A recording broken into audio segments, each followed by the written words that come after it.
Olá, mulheres de joelhos, graça e paz. Como é que vocês estão? Já estamos caminhando para o final do Evangelho segundo escreveu Lucas. Hoje a gente vai falar a respeito do capítulo 23, exatamente, capítulo 23. E amanhã a missionária Aline vai falar a respeito do último capítulo para a gente fazer o fechamento do Evangelho segundo escreveu Lucas. E como é que estão as suas expectativas para o nosso próximo livro? Eu espero que vocês estejam gerando expectativa no Senhor, porque tem sido momentos maravilhosos, momentos tremendos de fortalecimento, de aprendizado no Senhor.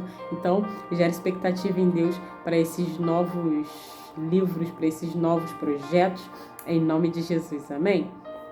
Vamos falar hoje a respeito do capítulo 23. Então, vem comigo para mais um capítulo de Lucas. Aqui no capítulo 23 a gente vai falar sobre Pilatos, vamos falar sobre Herodes. Anteriormente a gente não falou sobre Herodes, mas hoje a gente vai falar. Então, vamos lá.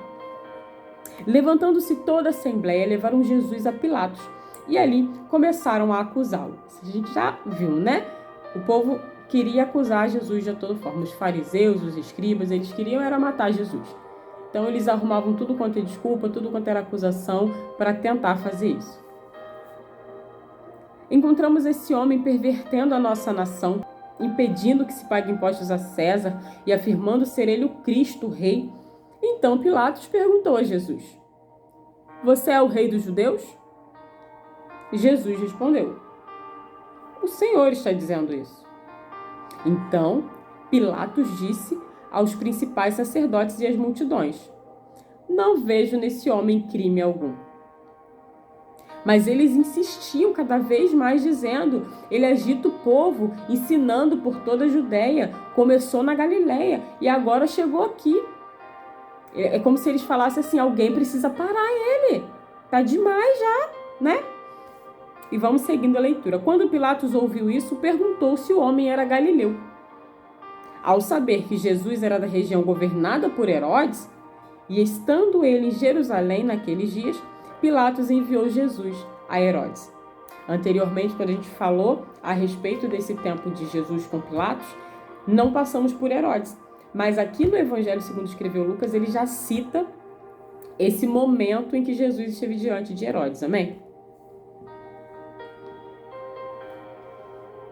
Versículo 8. Quando Herodes viu Jesus, ficou muito contente, pois havia muito queria vê-lo. Por ter ouvido falar a respeito dele, esperava também vê-lo fazer algum sinal. O Herodes também queria ver sinais, né? Se ele é filho de Deus, eu também quero ver. Mais ou menos assim, né? E de muitas maneiras o interrogava, mas Jesus não lhe respondia nada. A gente precisa aprender tanto com Jesus, né? Meu Deus. Os principais sacerdotes e os escribas ali presentes o acusavam com veemência, mas Herodes, juntamente com seus soldados, tratou Jesus com desprezo. E para zombar de Jesus, mandou que o vestissem com um manto luxuoso e o devolveu a Pilatos. Anteriormente, a gente via esse tempo, né, esse momento em que os soldados colocavam Jesus vestido de púrpura e tal, só que a gente achava que tinha, assim, eu pelo menos, lendo anteriormente, me dava a sensação que era uma iniciativa dos soldados aquilo. E aqui em Lucas ele vai dizer por que os soldados fizeram isso. Eles fizeram isso porque Herodes mandou fazer. Aqui vai dizer: e para zombar de Jesus, mandou que o vestissem com um manto luxuoso e o devolveram a Pilatos. Naquele mesmo dia, Herodes e Pilatos se reconciliaram, pois antes eram inimigos. Para ver a ruína de Jesus, até os inimigos se tornam amigos. Meu Deus. Para ver a ruína de alguém, as pessoas que não se dão estabelecem um laço de amizade para destruir aquela pessoa. Pilatos então reuniu os principais sacerdotes, as autoridades e o povo e lhes disse: "Vocês me apresentaram esse homem como sendo um agitador do povo. Mas tendo-o interrogado na presença de vocês, nada verifiquei contra ele. Pilatos está falando assim: eu não tenho acusação alguma contra ele. Para mim, ele é inocente. E ele vai seguir, versículo 15, ele fala: nem mesmo Herodes, pois o mandou de volta para cá. Tipo, eu não o condeno e Herodes também não. Versículo 16 ele fala: vou castigá-lo e vou soltar. Eu não posso matar ele, eu não posso condená-lo à morte se eu não tenho acusação para isso. Só que naquele período era um período de festa em que eles soltavam o preso, que a gente viu anteriormente. E a multidão naquele momento começa a pedir para que eles soltassem Barrabás e ficassem com Cristo preso. Eles falam, versículo 18: toda a multidão, porém, gritava: fora com este, solte-nos Barrabás. Barrabás ele estava preso por causa de uma revolta na cidade e também por homicídio. Ou seja, eles preferiam que um homicida fosse solto a soltar Jesus. Que não havia nenhum tipo de acusação contra ele, como eu posso dizer, que o condenasse à morte. Não existia isso. Mas eles preferiam matar um inocente e soltar um homicida. E assim foi feito, né? Pilatos, querendo soltar Jesus, falou outra vez ao povo. Pilatos ainda tentou forçar um pouquinho. Eles, porém, gritavam ainda mais: crucifica-o, crucifica-o. Então, pela terceira vez, Pilatos lhes perguntou: que mal fez este? De fato, não achei nada contra ele para condená-lo à morte. Portanto, depois de o castigar, mandarei soltá-lo. Pilatos mais uma vez fala: não vou matar, vou castigar ele e vou soltar.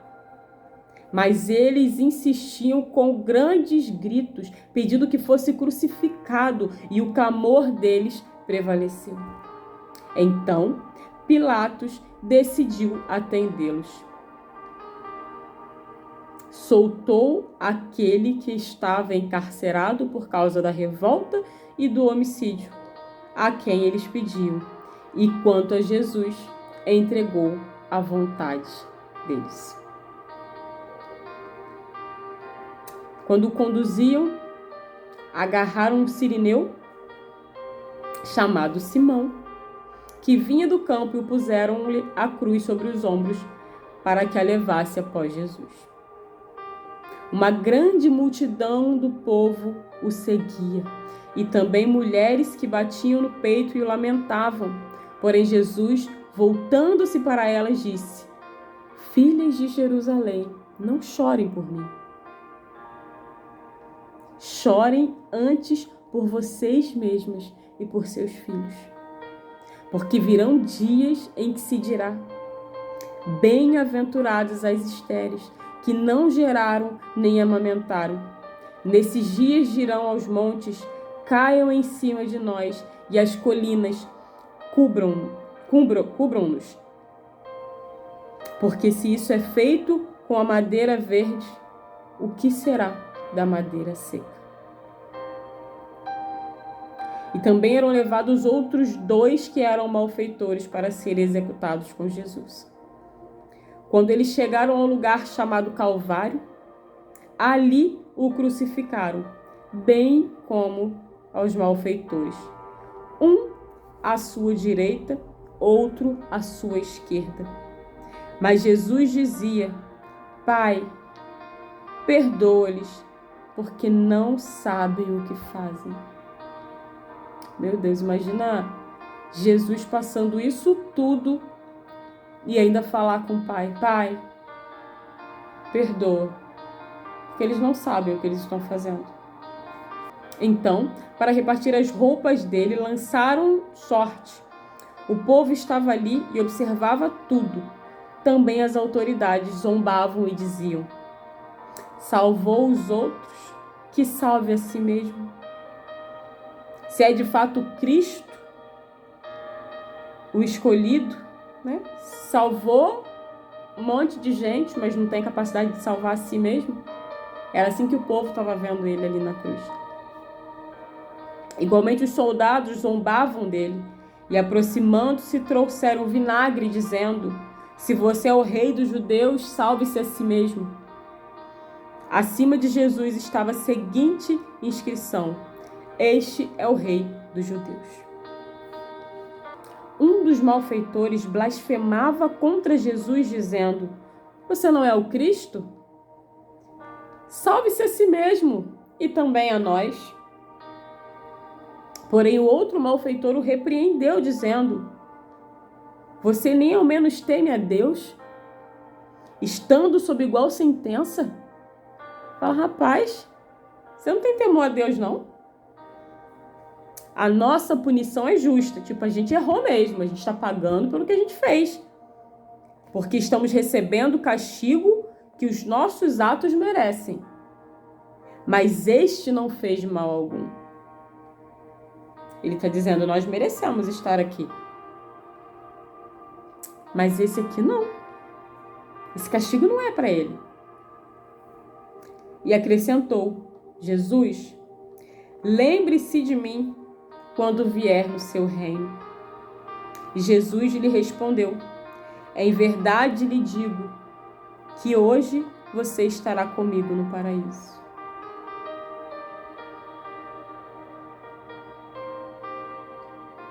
Reconhecer quem Jesus é nos dá acesso ao paraíso. Quando nós reconhecemos a Jesus como nosso único, suficiente Senhor e Salvador, quando nós caminhamos de acordo com a palavra, porque quando nós o reconhecemos, nós o obedecemos e praticamos o que a palavra de Deus nos diz. Versículo 44. Já era quase meio-dia. E escurecendo-se o sol, houve trevas sobre toda a terra, até as 3 horas da tarde. E o véu do santuário se rasgou pelo meio. Então Jesus clamou em alta voz: Pai, nas tuas mãos eu entrego o meu espírito. E dito isso, expirou. O centurião, vendo o que tinha acontecido, deu glória a Deus, dizendo: verdadeiramente esse homem era justo. E todas as multidões reunidas para aquele espetáculo, vendo o que havia acontecido, retiraram-se, batendo no peito. Entretanto, todos os conhecidos de Jesus e as mulheres que o tinham seguido desde a Galileia ficaram de longe, contemplando essas coisas. E eis que havia um homem chamado José, membro do Sinédrio. A gente falou a respeito desse José, José de Arimateia, vocês lembram? Falamos lá em Mateus. Homem bom e justo, que não tinha concordado com o plano e a ação dos outros. Era natural de Arimateia, cidade dos judeus, e esperava o reino de Deus. Ele foi até Pilatos e lhe pediu o corpo de Jesus. E tirando-o da cruz, envolveu-o num lençol de linho e o depositou num túmulo aberto numa rocha, onde ninguém havia sido sepultado ainda. Um túmulo novo, para que Jesus pudesse ser sepultado. Era o dia da preparação e o sábado estava para começar. As mulheres que tinham vindo com Jesus desde a Galileia seguiram José e viram o túmulo e como o corpo foi colocado ali. Então se retiraram para preparar óleos aromáticos e perfumes, e no sábado descansaram segundo o mandamento.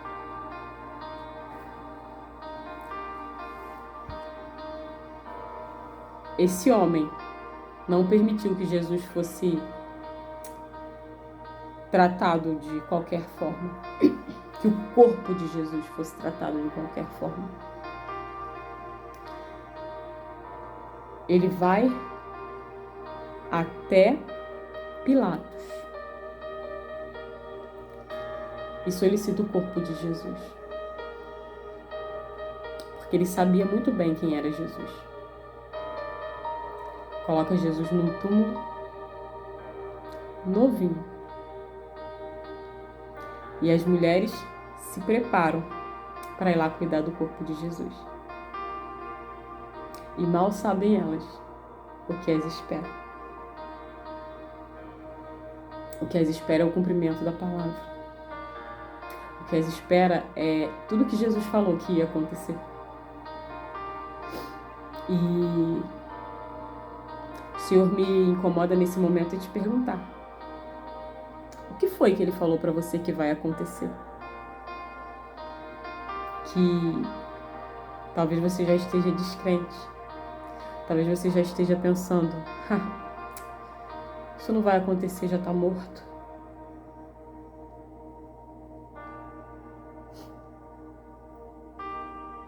Descansa. Descansa. Porque tudo aquilo que o Senhor falou que vai acontecer, vai acontecer. Amém? Um beijo no seu coração e até o próximo vídeo.